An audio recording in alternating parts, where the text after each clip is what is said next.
الحمد لله الذي هدانا لخير الأديان ولا نعبد ولا نستعين إلا إياه الذي ألف بين قلوب أهل الإيمان وأسبغوا بنعمته إخوانا وحثهم على أن يكونوا كأعداء جسد واحد أخلانا.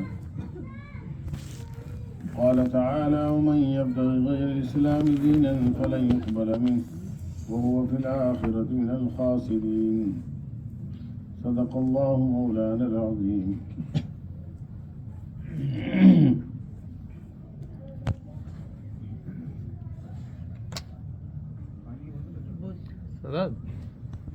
گاڑی کی بیگ میں پڑی ہوئی ہے. بزرگوں، نوجوانوں، شمع رسالت کے پروانوں، ہم اور آپ سب قرآن پاک کی محبت میں، اللہ کی محبت میں اور اپنے نبی حضرت محمد رسول اللہ صلی اللہ علیہ وسلم کی محبت میں جمع ہوئے ہیں.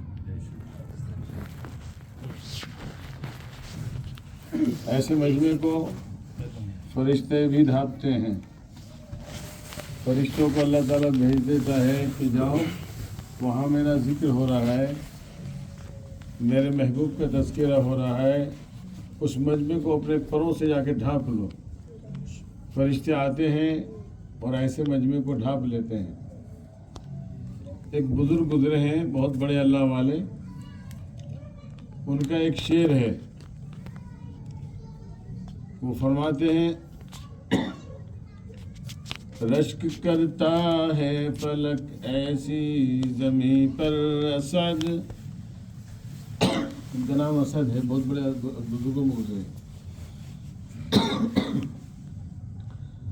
رشک کرتا ہے فلک ایسی زمیں پر اسد،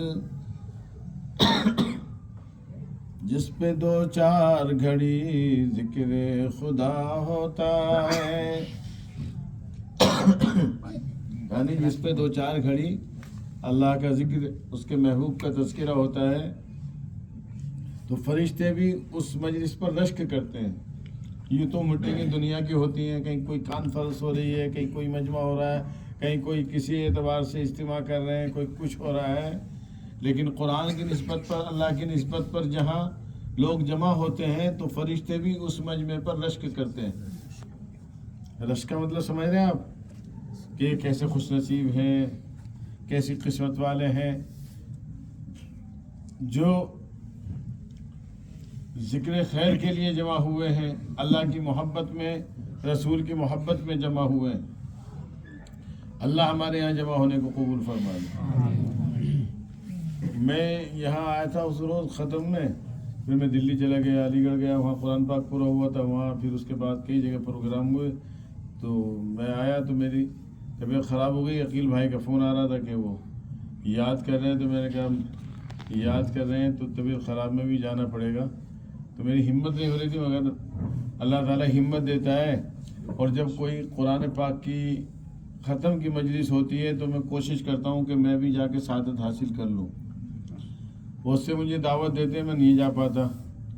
لیکن جب کوئی کہتا ہے کہ میرے بچے کا قرآن پورا ہو رہا ہے، مولانا آپ کو آنا ہے، تو پھر یہ ایسی مبارک مجلس ہے کہ اس کی سعادتوں کو حاصل کرنا چاہیے، اس کے انوارات کو سمیٹنا چاہیے، برکتوں کو سمیٹنا چاہیے.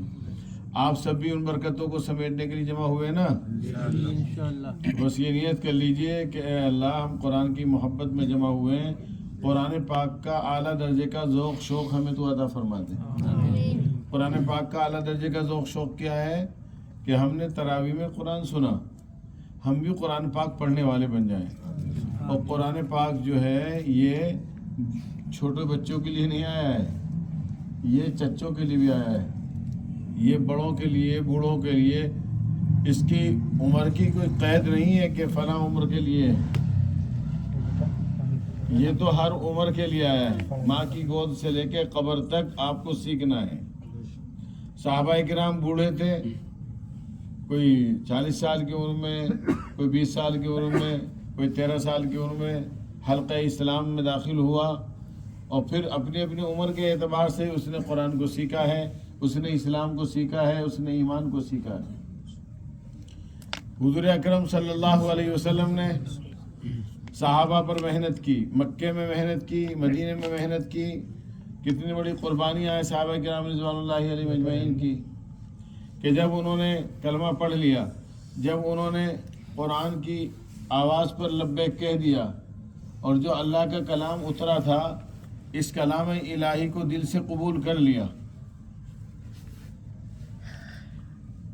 اللہ کے رسول صلی اللہ علیہ وسلم پر قرآن پاک نازل ہوتا تھا تو وہاں جو ایک قوم تھی، قبیلہ تھا، تو انہوں نے یہ کہا کہ یہ جو محمد صلی اللہ علیہ وسلم اپنے آپ کو اللہ کے رسول بتاتے ہیں اور کہتے ہیں کہ اللہ کے پاس سے میرے پاس قرآن آ رہا ہے، اللہ کے پاس سے یہ قرآن نہیں آیا ان کے پاس، بلکہ یہ تو خود گڑھ لیتے ہیں اور کہتے ہیں کہ نہیں، میں اللہ کا کلام سنا رہا ہوں، ایسا نہیں ہے، یہ حقیقت پر مبنی نہیں ہے، یہ خود ہی ایجاد کرتے ہیں، خود ہی گڑھتے ہیں اور ہم سے آ کے کہتے ہیں یہ اللہ کا کلام ہے، اللہ کا کلام نہیں ہے۔ تو اللہ تبارک و تعالیٰ نے پھر قرآن پاک کے اندر فرمایا اگر تمہارے اندر ہمت ہے تو اس جیسی ایک آیت لا کے دکھا دو، قل فاتوا بسورۃ مثلہ، اور پھر آگے فرمایا اچھا اس جیسا قرآن لا کر دکھاؤ، بمثل ھذا القرآن، پھر اللہ نے قل فاتوا بعشر سور مثلہ، اس جیسی 10 آیت لا کے دکھا دو۔ اگر تم کہتے ہو کہ محمد صلی اللہ علیہ وسلم پر یہ اللہ کا کلام نہیں اتر رہا ہے بلکہ محمد صلی اللہ علیہ وسلم نعوذ باللہ اپنی طرف سے کلام گڑھ گڑھ کے سناتے ہیں، تو اس جیسی 10 آیت لا کے دکھا دو تم۔ اور پھر آگے آخر میں کہا اچھا چلو ایک ہی آیت لا کے دکھا دو، فاتوا بسورۃ مثلہ۔ اب وہاں کے جو بڑے بڑے گرو گھنٹال تھے، چودھری تھے، انہوں نے اپنے اپنے اعتبار سے کوششیں کری اور مکے کی یہاں کعبہ ہے وہاں اس دیوار پر لکھ کے لگایا الحاقۃ ما الحاقۃ وما ادراک ما الحاقۃ، یہ قرآن کی آیت ہے، اس کے مقابلے پر اس نے لکھ کے لگایا اس جیسی ایک آیت لکھا الفیل وما الفیل وما ادراک ما الفیل لہ خرطوم طویل۔ اللہ تعالیٰ نے یہاں تذکرہ فرمایا الحاقۃ ما الحاقۃ، جانتے ہو قیامت کیا ہے؟ جانتے ہو کیا ہے وہ؟ تو یہاں قیامت کا تذکرہ کر رہے ہیں اور وہ وہاں ہاتھی کے بارے میں بتا رہا ہے الفیل والفیل، جانتے ہو ہاتھی کیا ہوتا ہے؟ اس کی سونڈ ہوتی ہے، لہو خرطوم طویل، وہ ہاتھی کا تذکرہ کر رہا ہے۔ تو وہیں کے جو مکے والے تھے، جو ابھی تک جنہوں نے اسلام کو قبول نہیں کیا تھا، انہوں نے خود آ کر کہا کہ اس کلام کا اور اس کلام کا کیا مقابلہ ہے، بیوقوف کہیں گے، اس کا کوئی مقابلہ ہے؟ بہرحال اللہ نے چیلنج دیا اگر اس کو تم نہیں مانتے کہ اللہ کا کلام نہیں ہے تو اس جیسی 10 صورتیں، اس جیسا قرآن، اس جیسی ایک آیت لا کے دکھا دو۔ اس وقت سے جو چیلنج ہوا تھا، اب اتنا زمانہ گزر گیا، آج تک کوئی ایک آیت اس کی بنا کے پیش نہیں کر سکا۔ وقت آئے گا اللہ تعالیٰ اپنے اس کلام کو اوپر اٹھا لیں گے اور یہ کاغذ باقی رہ جائے گا۔ اس وقت کے آنے سے پہلے قدر کر لو، اس وقت کے آنے سے پہلے قدر کر لو۔ اور پھر مکے کے جو مشرکین تھے وہ خود یہ سمجھتے تھے کہ یہ واقعی اللہ ہی کا کلام ہے اور محمد صلی اللہ علیہ وسلم برحق رسول ہیں، مگر ایک اناد تھا، حسد تھا۔ قرآن کہتا ہے کہ تو اپنی اولاد سے بھی زیادہ تمہیں جانتے ہیں، ان پر حقیقت واضح اشکارا ہے، یہ اچھی طرح جانتے ہیں۔ گاندھی جی بھی بہت اچھی طرح جانتے تھے اسلام کے بارے میں۔ جو گاندھی جی تھے انہوں نے بڑا وسیع مطالعہ کیا تھا، تبھی انہوں نے کہا تھا اگر تم پوری دنیا میں امن و امان کی حکومت قائم کرنا چاہتے ہو تو جیسی حکومت حضرت عمر رضی اللہ تعالیٰ عنہ نے اور ابوبکر صدیق رضی اللہ تعالیٰ عنہ نے کی ہے امن و امان کے ساتھ۔ اب جیسے ابھی عزیزم فرما رہے تھے کہ 20 سال تک انہوں نے لڑی جنگ اور اب وہاں امن و امان قائم ہے الحمدللہ۔ نشے کی سب چیزیں بند کر دی انہوں نے، ایک مثال قائم کر رہے ہیں. کیوں؟ وہ قرآن کے مطابق زندگی گزار رہے ہیں اپنی، اور جو قرآن کے مطابق زندگی گزارتا ہے وہ کسی سے ڈرتا نہیں ہے اللہ کے علاوہ. جو قرآن و سنت کو محبوب رکھتا ہے وہ اللہ کے علاوہ کسی سے نہیں ڈرتا. ابو عبیدہ ہیں، وہ اب حماس کے وہاں لیڈر ہیں اس وقت میں، اور وہ بڑی پرمغز تقریریں، ایمان سے بھرپور، روحانی سے بھرپور پیغامات دیتے ہیں مسلمانوں کو کہ کم از کم دعائیں کرتے رہو آپ. وہ جو جنگ لڑ رہے ہیں، وہ جو جہاد کر رہے ہیں، وہ بیت المقدس کے لیے کر رہے ہیں، قبلہ اول کے لیے کر رہے ہیں. اور یہ بھی قیامت کی نشانیوں میں سے ہے کہ چاروں طرف سے فتنے کھڑے ہو جائیں گے بیت المقدس پر. اس کے بعد میں امام مہدی آئیں گے، پھر امام مہدی کے بعد حضرت عیسیٰ علیہ السلام آئیں گے. پھر حضرت عیسیٰ علیہ السلام جب تشریف لائیں گے تو دنیا میں کوئی جگہ ایسی نہیں ہوگی جہاں کوئی گرجا گھر ہو، مندر ہو، نہیں. بس ہر جگہ سے، ہر گلی سے، ہر کوچے سے آواز آئے گی تو کیا؟ اشہد ان لا الہ الا اللہ، اشہد ان محمد رسول اللہ. گلی گلی کچھ سی یہی صدا بلند ہوگی. ہمارے نبی پاک صلی اللہ علیہ وسلم نے فرمایا تھا میں مکے کی سرزمین پر محنت کر رہا ہوں. آپ نے قربانیاں دی، صحابہ نے قربانیاں دی کہ اس کلمے کو اللہ ہر کچے پکے گھر میں پہنچا کر رہے گا. تو وہ دور آئے گا، وہ زمانہ آئے گا، ہر قریب آئے گا کہ ہر کچے پکے گھر میں یہ کلمہ داخل ہوگا. روئے زمین پر کوئی بھی بت کی پوجا کرنے والا، گرجا گھر بنانے والا، کوئی بھی اس روئے زمین پر نہیں ہوگا. صرف اگر گلی گلی کچھ سے آواز آئیں گی، مشرق و مغرب سے اگر آوازیں آئیں گی، شمال و جنوب سے آوازیں آئیں گی، دنیا کے کونوں سے اگر آوازیں آئیں گی، اللہ اکبر اللہ اکبر. ابھی بھی ادھر انڈونیشیا سے پیچھے سے اذان کی آواز، ہر سیکنڈ میں اذان کی آواز، دنیا کے کونے میں کوئی لمحہ خالی نہیں ہوتا. ہر سیکنڈ میں اذان کی آواز وہاں ختم ہوتی دوسری جگہ شروع ہوتی، وہاں ختم ہوتی دوسری جگہ شروع ہوتی ہے. اسی طرح سے اب ملیشیا کے اندر سحری کھا رہے ہیں لوگ. ہم یہاں پر عشاء کی نماز پڑھ کے فارغ ہوئے ہیں، وہاں تھوڑی دیر میں فجر کی اذان ہوگی. تو کوئی جگہ ایسی نہیں ہے جہاں پر اذان کی آواز بلند نہ ہو رہی ہو. دو چیزیں ایسی ہیں جو پوری دنیا میں عام ہیں، دو نعمتیں ہیں. اور ایک نعمت کیا ہے؟ پہلی نعمت ہے جو جنت سے آئی ہے اور جنت تک ساتھ رہے گی، جنت میں بھی ساتھ رہے گی.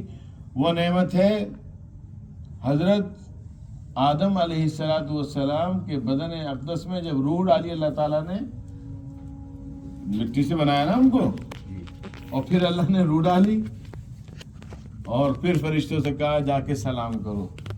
تو پھر حضرت آدم علیہ السلام نے سلام کا جواب دیا. یہ جو نعمت ہے سلام کی، یہ جنت سے چلی ہے اور پوری دنیا میں عام ہے. کہیں بھی آپ چلے جائیے دنیا کے کسی کونے میں، اگر آپ نے دیکھا ہے کہ ٹوپی والا بھائی ہے، آپ ان کی زبان کو نہیں جانتے، لیکن دور سے آپ کہیں گے السلام علیکم ورحمۃ اللہ وبرکاتہ. آپ پہچانیں گے یہ ہمارا بھائی ہے تو آپ کہیں گے السلام علیکم ورحمۃ اللہ وبرکاتہ.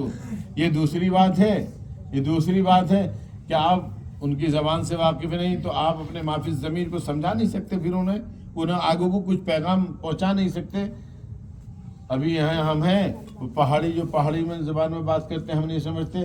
ابھی میں گوجروں میں سے آ رہا ہوں، وہ گوجر اپنی زبان میں باتیں کرتے ہیں، ہمارے قریب ہی رہتے ہیں، وہ اپنی زبانوں میں باتیں کرتے ہیں. کچھ میں نے ان سے پوچھا، میں نے کہا بھائی کیا کہہ رہے تھے تم یہاں پلیٹ آئی تو میں نے کہا مولانا جی آپ کہتے ہیں کہ سالن لاؤ، ہم نے کہا تھا نیوڑا پاؤ. نیوڑا پاؤ ان کی زبان کو ہم نہیں سمجھتے. چارپائی کو کہتے ہیں منجی بچھا دو. تو تھوڑا جب آدمی ماحول میں رہتا ہے تو ان کی زبان کو سیکھتا ہے. ایسے ہی سلام کیا، سلام کرنے کے بعد پھر اسے بھوک لگی تھی بہت تیز، تو اس نے اشارہ کیا پیٹ پہ ہاتھ رکھ کے. تو بیچارہ وہ ہمدرد تھا، انہوں نے کہا اس کو جو ہے بیت الخلاء کی جانے کی ضرورت ہے، تو لے جا کے اسے ٹوائلٹ میں جا کے کھڑا کر دیا. اب وہ چیخ رہا ہے، وہ کہہ رہا ہے، تو اس نے کہا اس کے پیٹ میں بہت تیز درد ہے، تو اس نے اور زور سے دروازہ بند کر دیا. تو اپنے معافی ضمیر کو سمجھا نہیں سکتا. پھر اس نے جب کھٹکھٹایا اور پھر اشارہ کیا اور پھر ہاتھ سے یوں کہا اچھے سے بھوک لگ رہی ہے. تو زبان سے کچھ نہیں کہتا. میں سمجھانا یہ چاہ رہا ہوں کہ سلام پوری دنیا میں عام ہے اور اذان پوری دنیا میں عام ہے. تو اذان شروع ہوتی ہے ختم نہیں ہوتی, پوری دنیا میں سلسلہ رہتا ہے, دنیا کے آخری کونے تک. پھر یہ اذان جیسے سورج نکلتا ہے اور سورج چھپتا ہے اور پھر نکلتا ہے, ایسی اذان کی لہریں شروع ہوتی ہیں اور پوری دنیا میں چھائی رہتی ہیں. اور پھر وہی پیغام اللہ اکبر اشہد ان لا الہ. پھر میں کہتا ہوں یہی اذان ہم سیکھ نہیں پائے آج تک. 6 کلمے ہمارے صحیح نہیں ہیں. اللہ اکبر ہم کیا کہتے ہیں؟ اللہ اکبر اشہد ان لا الہ الا اللہ. 6 کلمے بھی ہمارے صحیح نہیں. اشہد ان محمد رسول اللہ نہیں, ہمیں اللہ کا نام یاد ہوا آج تک, نہ ہمیں اپنے نبی کا نام یاد ہوا آج تک صحیح طریقے سے. یہ ہے کہ ہم اسلام کے ماننے والے, ہم قرآن کے ماننے والے, اور لفظ اللہ بھی آج تک ہمارا صحیح نہیں.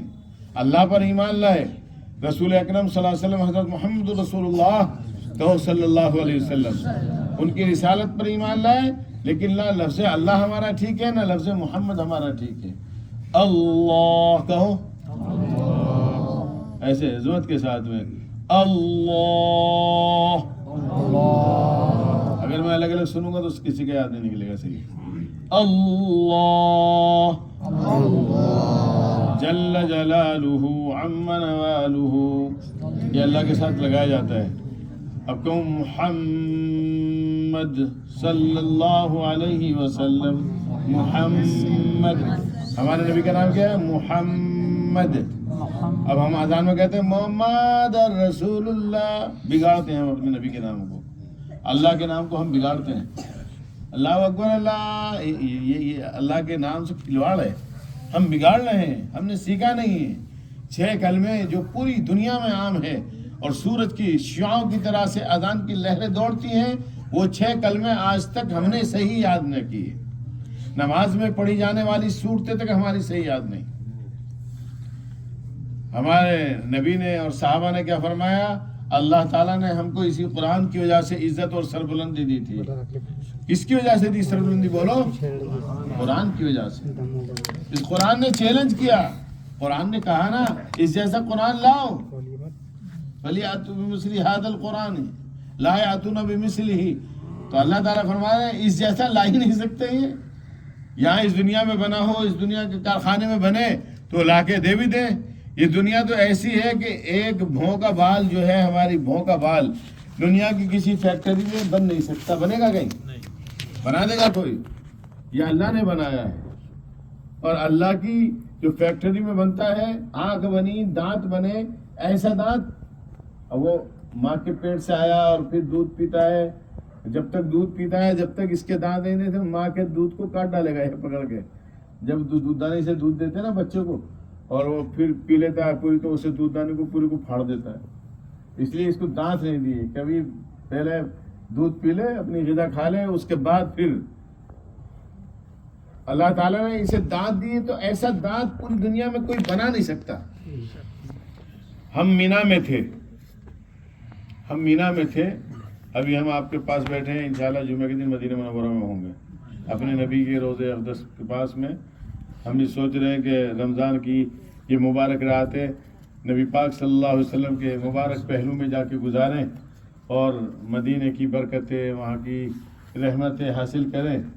حضور پاک صلی اللہ علیہ وسلم کی محبت تو بہت بڑی نعمت ہے.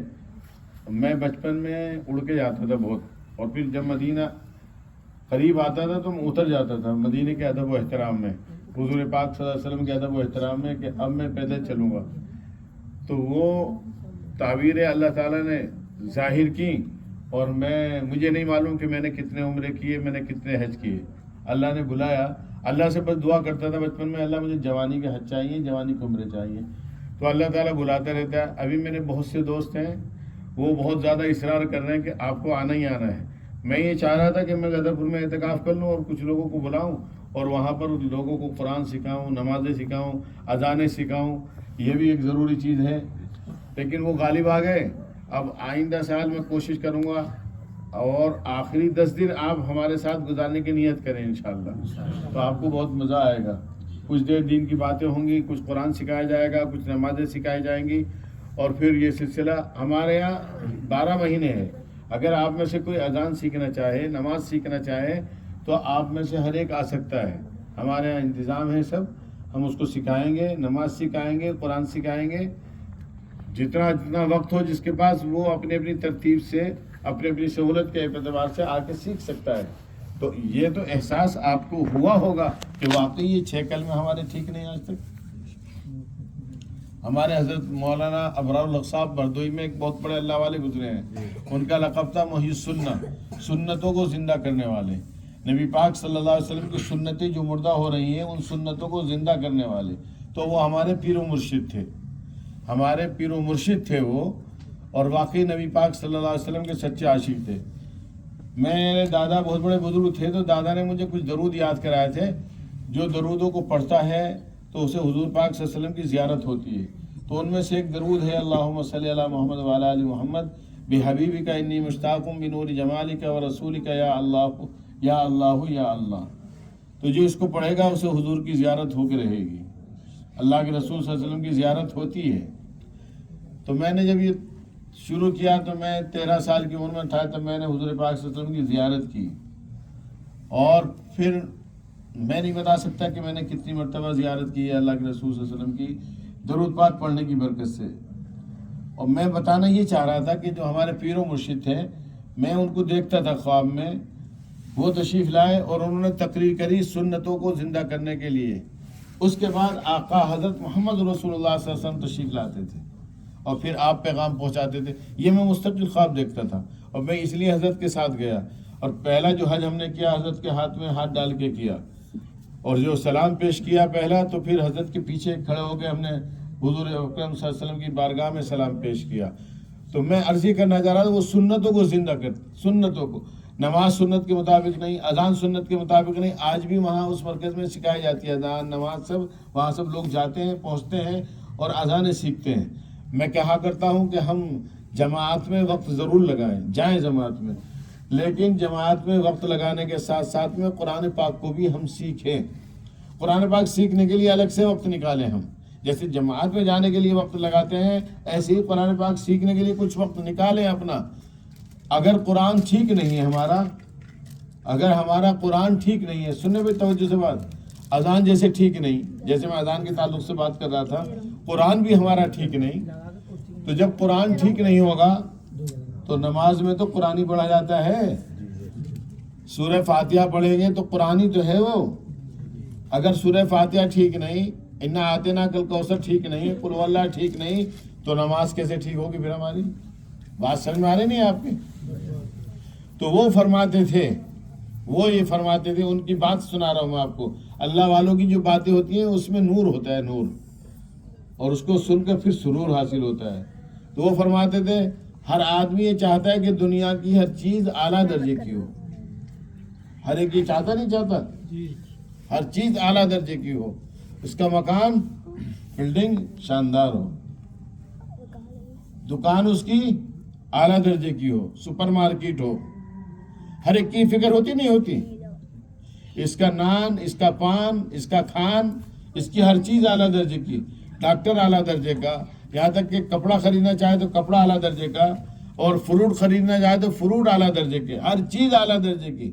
اور پھر فرماتے تھے کیسا یہ انقلاب ہے، دیکھ کے دل کباب ہے کہ اس کا ایمان، اس کا قرآن، اس کی اذان، یہ بالکل مہیا درجے کی. نہ اس نے اپنے ایمان کو سیکھا، نہ اس نے قرآن کو سیکھا، اور نہ اس نے 6 کلمے جو اذان ہے، اذان میں 6 کلمے ہیں، نہ آج تک ان کو سیکھا. اور ہم کہتے ہیں کہ ہم مسلمان ہیں، ہم اللہ کے بندے ہیں، ہم عاشق مصطفیٰ ہیں، ہم غلام مصطفیٰ ہیں. ہم کیسے غلام مصطفیٰ ہیں میرے محترم دوستوں بزرگوں؟ ہمیں اپنے آقا کی سنتیں یاد نہیں ہیں، ہمیں اذان تک یاد نہیں ہے، ہمیں اللہ کا نام لینا نہیں آتا، ہمیں اپنے نبی کا نام لینا نہیں آتا، اپنے نبی کی سیرت کے بارے میں ہم بالکل نہیں جانتے، بالکل انجان ہیں. آپ مکے میں کب تشریف لائے، کب پیدا ہوئے، مکے میں کتنے سال رہے آپ، اور پھر مدینہ منورہ ہجرت فرمائی، اور مدینے میں کیسے آپ نے دین کو پھیلایا اور آپ نے کیسی کیسی قربانیاں دی، اس کا نام ہے سیرت۔ تو سیرت کے بارے میں ہم کچھ نہیں جانتے۔ ہم بار بار یہ سنتے رہتے ہیں کہ محفل میلاد منعقد ہو رہی ہے۔ محفل میلاد کا مطلب یہ ہوتا ہے کہ ہم آپ کے پیدا ہونے کا تذکرہ کریں، لیکن میں کہا کرتا ہوں کہ جہاں محفل میلاد منعقد کرنا باعث رحمت و برکت ہے، ہر ایمان والے کو حضور پاک صلی اللہ علیہ وسلم کے بچپن کے حالات کو بھی سننا چاہیے، لیکن سب سے زیادہ ضروری جو پہلو ہے وہ ہے سیرت کا، کہ ہمارے نبی پاک صلی اللہ علیہ وسلم کی سیرت کیا ہے۔ سیرت کے اندر پوری زندگی آپ کی آتی ہے، جب سے آپ دنیا میں تشریف لائے اور جب آپ نے پردہ فرمایا، اور پھر پردہ فرمانے کے بعد بھی ہمارا عقیدہ ہے کہ آپ اپنی قبر اطہر میں زندہ ہیں، آپ اپنی قبر اطہر میں زندہ ہیں، یہ ہمارا عقیدہ ہے۔ آپ وہاں نماز بھی پڑھتے ہیں، آپ کو وہاں روزی بھی دی جاتی ہے۔ ایک بہت بڑے بزرگ ہیں، وہ فرماتے ہیں ایک وقت ایسا آیا کہ مسجد نبوی کے اندر اذان نہیں دی گئی، کئی مرتبہ ایسے ہوئے، حملے ہوئے دشمنوں نے اور مسجد کو بالکل بند کر دیا چاروں طرف سے، وہ مسجد کے اندر رہ گئے تھے۔ تو بتایا کہ جب اذان کا وقت ہوا تو روزہ اقدس سے اذان کی آواز آ رہی تھی۔ تو میں عرض کر رہا تھا میرے محترم دوستوں بزرگوں کہ ہمیں اذان تک سے یاد نہیں، قرآن تک سے یاد نہیں ہے۔ ابھی عزیزم تذکرہ کر رہے تھے کہ اللہ کے رسول صلی اللہ علیہ وسلم نے 23 سالہ مدت میں جو کچھ قربانیاں دی اسلام کے لیے اور جو محنتیں کی ہیں، حجۃ الوداع کے موقع پر ایک پیغام دیا جو آپ کو یہ سنا رہے تھے عزیزم جنید بھائی سلموں کے صاحبزادے، یہ سنا رہے تھے، درد بھرا پیغام ہے۔ یعنی 23 سالہ مدت میں جو کچھ کیا، تو آپ نے حجۃ الوداع کے موقع پہ پوری امت کو ایک پیغام دیا، اور پیغام کیا تھا کہ دیکھو میرے اس غم کو، میرے اس درد کو تم اگر باقی رکھنا چاہتے ہو تو دو چیزیں میں چھوڑ کے جا رہا ہوں، ان کو مضبوطی سے پکڑے رہنا۔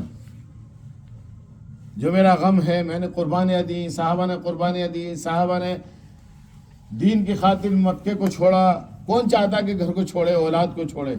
صحابہ کرام نے اپنے مکانات کو چھوڑا، باغات کو چھوڑا، جائیدادوں کو ہجرت کر کے حضور پاک صلی اللہ علیہ وسلم مدینہ تشریف لے گئے، اور مدینے والے ایسے اللہ کے رسول صلی اللہ علیہ وسلم کے جانثار اور سچے عاشق کہ انہوں نے کہا تم اپنا گھر چھوڑ کر آئے ہو، ہمارے یہ 2-3 باغ ہیں، باغ جو پسند ہو ان میں سے باغ لے لو، مکان جو پسند ہو مکان لے لو، ہماری بیوی ہیں 2-3 وہاں کا ماحول ہے کہ بیویوں میں سے جو آپ کو میری بیوی اچھی لگے، کون ایسی قربانی دے سکتا ہے؟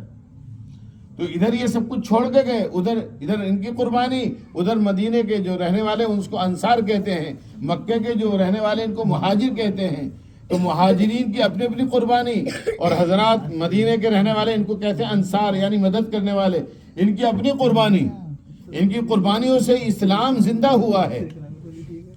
تو میں یہ عرض کر رہا تھا، اللہ کے رسول صلی اللہ علیہ وسلم نے پھر حجۃ الوداع مطلب آخری جو حج آپ کا ہے، اس موقع پر یعنی وداعیہ ایک پیغام کہتے ہیں نا کہ وصیت جسے کہتے ہیں وصیت، تو آپ نے پیغام دیا کہ اس میرے درد کو، اس میرے غم کو اگر تم باقی رکھنا چاہتے ہو تو 2 چیزوں پر عمل کرتے رہنا۔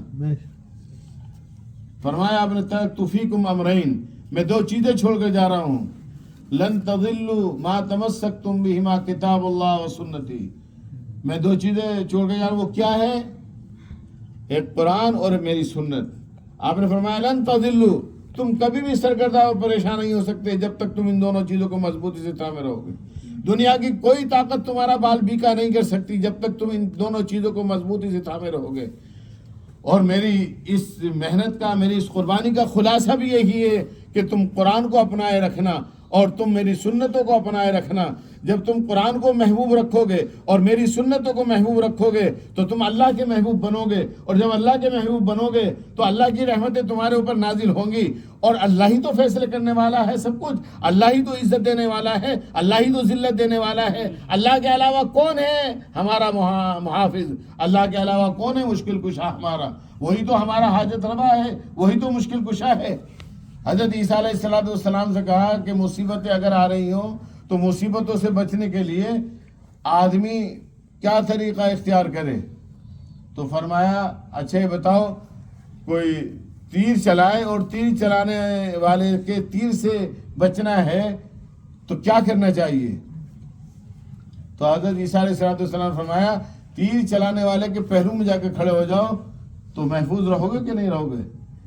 خلاصہ یہ کہ اللہ کو منا لو، اللہ کو راضی کر لو اور رسول پاک صلی اللہ علیہ وسلم کی اطاعت کر لو، رسول پاک صلی اللہ علیہ وسلم کی سنتوں کو اپنی زندگی میں داخل کر لو۔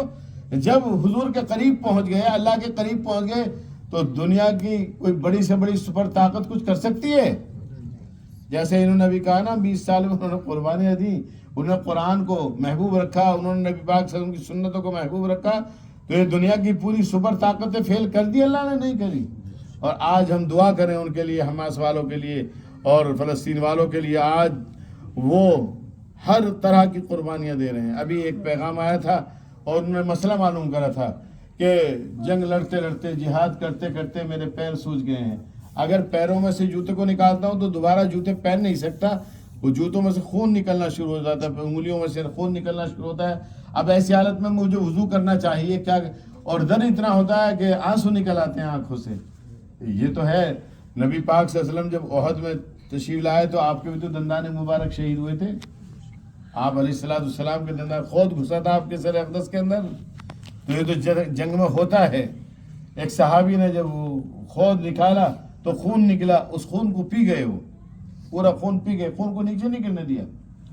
آپ کو تکلیف ہوئی تو جو دین کی خاطر انبیاء ہیں، قرآن یہ کہتا ہے کہ جھنجھوڑ دیا گیا، اور ہمارے نبی پاک صلی اللہ علیہ وسلم نے خود یہ فرمایا کہ اللہ کے راستے میں نبیوں کو بہت ستایا گیا ہے لیکن سب سے زیادہ مجھے ستایا گیا ہے، خود فرمایا۔ اب وہ پورا منظر قرآن کی روشنی میں آپ کے سامنے پیش کروں تو گھنٹے چاہیے، لیکن اس پوری تفصیل میں نہ جاتے ہو، بس اتنا عرض کر رہا ہوں کہ وہ سپر طاقتوں کا مقابلہ کر رہے ہیں اور نتنیاہو منہ چھپائے ہوئے ہیں جو اللہ کی طاقت کے سامنے۔ لیکن شرط یہ ہے کہ تم قرآن اور سنت کے پابند رہو، قرآن اور سنت۔ تو ہمارے نبی نے یہ فرمایا تھا کہ تم کبھی بھی سرگردہ اور پریشان نہیں ہو سکتے جب تک تم ان دونوں چیزوں کو مضبوطی سے تھامے رہو گے، ایک قرآن کو اور ایک میری سنت کو۔ آج بھی اگر کوئی ان دونوں چیزوں کو اپنائے گا تو دنیا کی بڑی سے بڑی طاقت اس کا کچھ نہیں بگاڑ سکتی۔ اب میں اس ضمن میں آپ کو ایک پیغام دیتا چلوں، وہ یہ کہ ہمارے نبی نے ہمیں سکھایا مومن کبھی بزدل نہیں ہوتا ہے۔ مومن کو ایک تو مایوسی کا شکار نہیں ہونا چاہیے، بالکل مایوس نہیں ہونا چاہیے۔ اللہ تعالیٰ نے قرآن میں فرمایا لا تقنطوا من رحمت اللہ، اللہ کی رحمت سے نا امید مت ہو، مایوس مت ہو۔ مایوسی کیسی؟ اگر ہم قرآن و سنت پر عمل کر رہے ہیں اور اس حالت میں باطل طاقتوں کا مقابلہ کرتے کرتے دنیا سے چلے گئے تو ہم شہید ہیں نہیں ہیں، اور شہید کا مرتبہ اللہ اکبر کتنا اونچا ہے۔ اور اگر ہم محنت کرتے کرتے غالب آ گئے تو ہم غازی ہیں، دونوں ہاتھوں میں ہمارے لڈو ہیں، گھبرانے کی کیا بات ہے؟ موت تو اپنے وقت پر آئے گی۔ جب کبھی ایسا ماحول آئے، ایسا موڑ آئے تو ڈرنا نہیں چاہیے۔ میں ابھی علی گڑھ جا رہا تھا، علی گڑھ جاتے ہوئے ابھی 6 مہینے پہلے کی بات ہے، ایک چوراہا آیا، اس چوراہا پہ کچھ نوجوانوں نے میری گاڑی کے آگے گاڑیاں لگا دی، 15-20 نوجوان پٹے مٹے، اور ادھر سے چاروں طرف پورا گڑھ دوسرا باطل طاقت کا، اور آ کے چاروں طرف سے آ کے کھڑے ہو گئے میرے پاس گاڑی گھیر کے۔ اب کیا کرنا چاہیے ایسے وقت میں؟ ادھر سے بھی ادھر سے بھی ادھر سے بھی کھڑے ہو جاؤ۔ یہ اسلام نہیں سکھاتا ہے، اسلام سکھاتا ہے اچھا اب بنو شیر۔ کیا بنو؟ شیر۔ تم گدڑ تھوڑی ہو گئی، شیر بنو، ببر شیر۔ وہ بھی جب ببر شیر بنے گا تو پھر اس کی آنکھوں کے اندر وہ طاقت ہے کہ یہ تو 1000 پہ غالب آ جائے گا۔ اور وہ تفصیل میں نہیں، سب چیزیں ہوتی۔ میں دوسری چیز بتانا چاہ رہا تھا آپ کو۔ بہرحال جب میں نے کہا جسے اپنی موت پیاری ہو میرے سامنے آ کے مجھ سے مقابلہ کرے، میں نے یہی لکھا رہا ان کو، جسے موت، میں نے کہا ہم تو تیار ہیں شہید ہونے کے لیے، اور جسے موت پیاری ہو وہ آئے میرے مقابلہ کرنے کے لیے۔ ایک بھی تو نہیں آیا۔ ادھر سے بڈھے آئے، انہوں نے کہا اجی مولانا جی بچوں سے غلطی ہو گئی معاف کرو۔ اگر میں یوں ہو جاتا تو وہ چاروں طرف سے گاڑی بھی حملہ کرتے اور جو کچھ تھا پاس میں وہ بھی چھین لیتے. بہت سے ایسے واقعات میں بتا رہا ہوں. اللہ کی مدد جب آئے گی جب آپ اپنے آپ سے بزدلوں کو دور کریں. اسلام اور مومن یہ اس کا بزدلی سے کوئی جوڑ نہیں ہے, کہیں سے کہیں تک اس کا جوڑ نہیں ہے. سمجھ میں آ گئی بات. لیکن آپ غالب کب آئیں گے اس کو قرآن کہتا ہے جب تم قرآن و سنت پہ عامل رہو گے. خدا شاہد ہے سارے جہاں پر حکمراں ہم ہوتے, رسول پاک کی سنت اگر اپنا چلن ہوتا. آج رسول پاک کی سنتوں کو ہم نے مردہ کر رکھا ہے. جب ہم نے ان کو مردہ کیا ہے تو ہم زندہ نہیں رہ سکتے, ہم بھی خود مردہ ہو جائیں گے. آج ہم مردہ بنے ہوئے ہیں, اس لیے مردہ ہیں کہ ہم نے قرآن کو مردہ کیا ہے, اپنے نبی کی سنتوں کا جنازہ نکالا ہے. آج ہمیں نماز کی سنتیں تک یاد نہیں ہیں. 5 وقت نمازیں پڑھتے ہیں ہم, لیکن نماز میں 51 سنتیں ہیں. وہ نماز کی 51 سنتوں میں سے کوئی ایک سنت ہمیں یاد نہیں. اب میں آپ کو مثال کے طور پہ بتاؤں.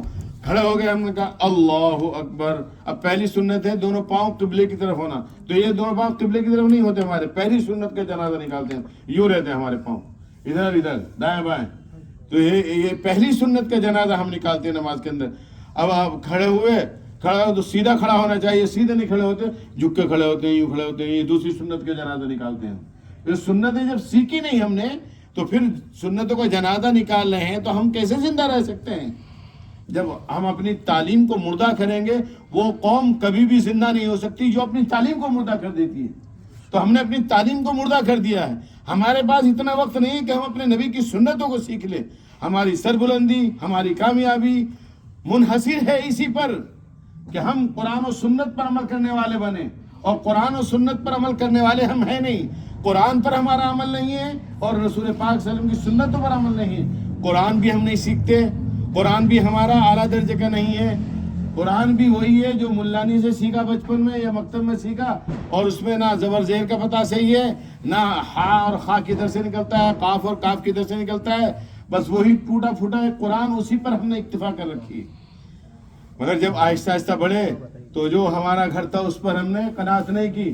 بڑھیا سی بلڈنگ ہونی چاہیے, مرمر لگا ہوا ہونا چاہیے, اور آگے بڑھتے چلے جاتے ہیں آپ اپنے کپڑے سب چیز. لیکن قرآن وہیں کا وہیں ہے ہمارا. اور جو سنتیں ہمیں یاد تھی بھول تو گئے, اس کے علاوہ ہمیں یاد کرنے کی فکر نہیں ہے بالکل بھی. تو ہم نے اپنی تعلیم کو مردہ کیا. وہ قوم جو اپنی تعلیم کو مردہ کرتی ہے وہ کبھی زندہ نہیں ہو سکتی. اب ایسے ہی نماز کے لیے ہم ہاتھ اٹھاتے ہیں تو ہمارا ہاتھ یوں ہوتے ہیں, کان پکڑتے ہیں. یہ نہیں ہے, یہ سنت یہ ہے. یہ قبلے کی طرف ہونا چاہیے. انگلی اپنی حالت میں نہ کھلی ہو نہ زیادہ بند, لیکن کان کے برابر میں ہو. یہ نہیں کہ کان پکڑ گئی ہوں, یہ نہیں ہے سنت. تو ہمارے حضرت ہردوئی فرماتے تھے کہ جب تو ابھی سے یہاں سنت کو مردہ کر کے چپت دکھا رہا ہے تو پھر بعد میں تو مکے چلیں گے آپس میں. ہم نے اپنی تعلیم کو مردہ کیا ہے. اس لیے میں عرض کر رہا تھا, یہ تو میں نے ایک مثال پیش کی آپ کے سامنے کہ نماز 5 وقت ہم پڑھتے ہیں, اور 5 وقت کی نمازوں کا ہمارا حال یہ کہ ہمیں نمازیں تک سے یاد نہیں. میں نے ابھی ایک کتاب لکھی ہے جو خاص طور سے علماء کے لیے لکھی ہے. جو بڑے بڑے علماء ہیں نماز ان کی بھی سیکھ نہیں ہوتی ہے. تو یہ تو حضرت اردو کا احسان ہے کہ ہم گئے, ہم نے بھی دیوبند میں پڑھا, ہماری نماز بھی ٹھیک نہیں تھی. ہر چیز کو سیکھنا چاہیے نا. تو جو جس کا بڑا اسپیشل ہے اس سے وہ چیز سیکھی جاتی ہے. ہمارے حضرت ہردوئی ان تمام چیزوں میں, قرآن سکھانے میں اور سنتیں سکھانے میں ممتاز تھے سارے بزرگوں میں. تو میں نے 13 سال ان کی خدمت میں گزارے ہیں. 13 سال میں ان کے ساتھ رہا ہوں. میں نے قرآن کو سیکھا ہے. تو میں نے ابھی گجرات کے جو علماء تھے وہاں پر ایک اجتماع کیا تھا 3 روز کا. بڑے بڑے وہاں کے اکابر نے مجھے بلایا تھا اور کہا تھا ان کو نمازیں سکھانی ہے. تو میں اس سلسلے میں PhD کیے ہوئے ہوں. تو اب ایک کتاب لکھی ہے تحفۃ المساجد کے نام سے, جو صرف علماء کو اور ائمہ کو ہم دیں گے کہ اپنی نمازیں سیکھیے اور مقتدیوں کی نمازیں سکھائیے سنت کے مطابق. حضور اکرم صلی اللہ علیہ وسلم کا فرمان مبارک ہے, ایسے وقت میں جب کہ میری سنتیں مردہ ہوں اور میری مردہ سنتوں میں سے کسی ایک سنت کو زندہ کرے گا 100 شہیدوں کے برابر اسے ثواب دیا جائے گا. کتنے بولو, کتنے؟ 100 شہیدوں کے برابر. تو لفظ سلام بھی ہمارا ٹھیک نہیں ہے, یہ بھی سنت ہے نا. جنت سے آئی ہے اور جنت میں ساتھ جائے گی. جب جنتیوں میں ملاقات کریں گے نا تو وہاں سے سلام حضرت آدم کا اور فرشتوں کا ہوا نا سلام جواب, وہاں سے یہ دعا آئی ہے. اور پھر جنت تک ساتھ جائے گی, سلام علیکم طبتم فادخلوها خالدین. تو ملاقات میں سلام کہا کریں گے جنت میں بھی ہم.